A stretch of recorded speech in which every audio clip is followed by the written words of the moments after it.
Hello বন্ধুরা, হাতে সময় কম থাকলে আর আটা মাখা বা বেলার ঝামেলা ছাড়াই তোমরা যদি দারুণ স্বাদের ডিম দিয়ে ডিম পরোটা বানাতে চাও, তাহলে কিন্তু অবশ্যই তোমাদের একবার হলো এই ভিডিওটি দেখতে হবে। তো বন্ধুরা, তোমরা সবাই কেমন আছো? আশা করি ভালো আছো, আর আমিও অনেক ভালো আছি। আর তোমরা দেখছো শম্পা ছোট রান্নাঘর। তো চলো রেসিপিটা শুরু করা যাক। তো দেখো, রেসিপিটি বানানোর জন্য এখানে আমি নিয়েছি একটা ছোটো বাটি, আর এর মধ্যে দিচ্ছি আমি আটা। আমি এখানে ছোটো বাটির 1.5 বাটির মতো আটা দিয়েছি। তোমরা কে কেমন রুটি খাবে সেই অনুযায়ী কিন্তু এখানে আটাটা দিয়ে নেবে। তো দেখো, আটা দেওয়া হয়ে গেছে, আর দিচ্ছি এখানে সামান্য পরিমাণ লবণ। এরপর দেবো আমি ধনেপাতা কুচি। আমি এখানে বিলেতি ধনেপাতা দিয়েছি, তোমরা চাইলে তুমি নর্মাল ধনেপাতা দিতে পারো, এটা একদমই অপশনাল ধনেপাতাটা। তো দেখো, ধনেপাতাগুলো আমি কিন্তু একদম ঝুড়ি ঝুড়ি করে কেটে দিয়ে দিচ্ছি। আর সবশেষে আমি দেবো এখানে ডিম। আমি এখানে 2টো ডিম দিয়েছি, তোমরা কিন্তু চাইলে একটা ডিমেও করতে পারো।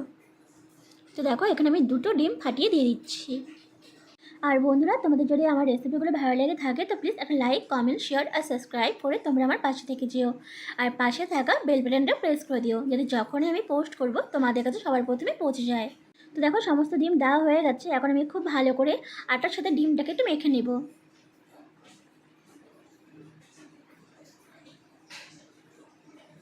তো দেখো, খুব ভালো করে ডিমের সাথে আটাটাকে মেখে নিয়েছি। এখন আমি অল্প অল্প জল দিয়ে ভালো করে আটাটাকে গুলে নেব। বন্ধুরা, জল কিন্তু একবারে বেশি দেওয়া যাবে না, অল্প অল্প করে দিতে হবে, না হলে কিন্তু বেশি পাতলা হয়ে গেলেও কিন্তু এটা খেতে বেশ ভালো লাগবে না। তাই দেখো, আমি কিন্তু অল্প অল্প করে গুলে নিচ্ছি, আর মাঝে মাঝে অল্প অল্প জল দিয়ে কিন্তু ভালো করে এটা গুলে নিচ্ছি। আর এইভাবে গুলে নিলে কিন্তু তোমরা একদম পারফেক্ট একটা রুটি তোমরা পেয়ে যাবে। তো দেখো, আরেকটা কিন্তু জল দিয়েছি, দিয়ে এখন খুব ভালো করে গুলে নিতে হবে।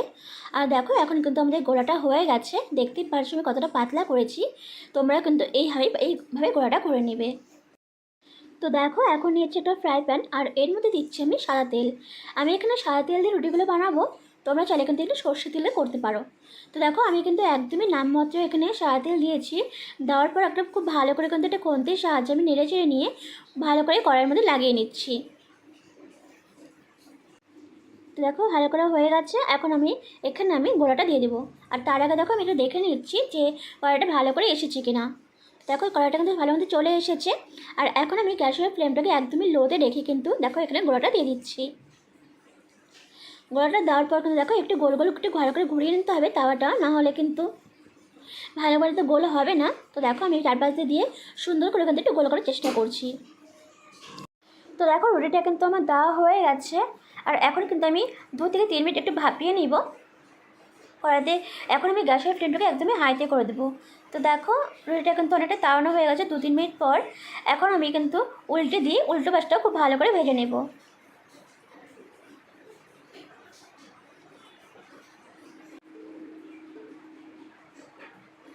তো দেখো, উল্টে দিলাম, উল্টো পাশটা একটু ভালো করে ভেজে নিতে হবে। আর এইভাবে কিন্তু আমি উল্টো পাল্টে দিয়ে খুব ভালো করে দুপাশটা একটু ভালো করে ভেজে নেব।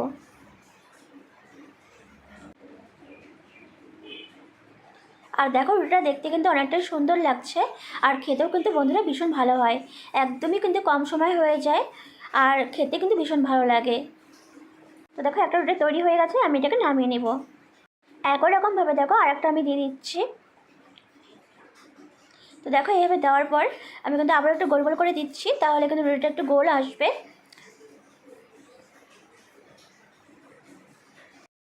আর এই রুটিটাকে কিন্তু আমি একই প্রসেসে 2 থেকে 3 মিনিট আবারও ভাপিয়ে নিব, গ্যাসের ফ্লেমটাকে একদম হাইতে রেখে। তো দেখো, ভাপানো হয়ে গেছে, উল্টে দিয়ে কিন্তু দেখো উল্টো পাশটা আমি আবারও ভেজে নিচ্ছি। আর তার পাশে কিন্তু আমি সামান্য অল্প একটু তেল দিয়ে দিয়েছিলাম। তো দেখো, এই পাশটা আমাদের ভাজা হয়ে গেছে। এখন উল্টো দিয়ে দেখো, আর উল্টো পাশটাও খুব ভালো করে ভেজে নিব। আর উল্টোগুলো খেতে ভীষণই ভালো লাগে, তোমরা কিন্তু অবশ্যই একবার হলো বাড়িতে ট্রাই করতে পারো। অনেকে হয়তো খেয়েছো, যারা খাওনি তারা একবার ট্রাই করে দেখতে পারো, ভীষণ ভালো লাগে খেতে।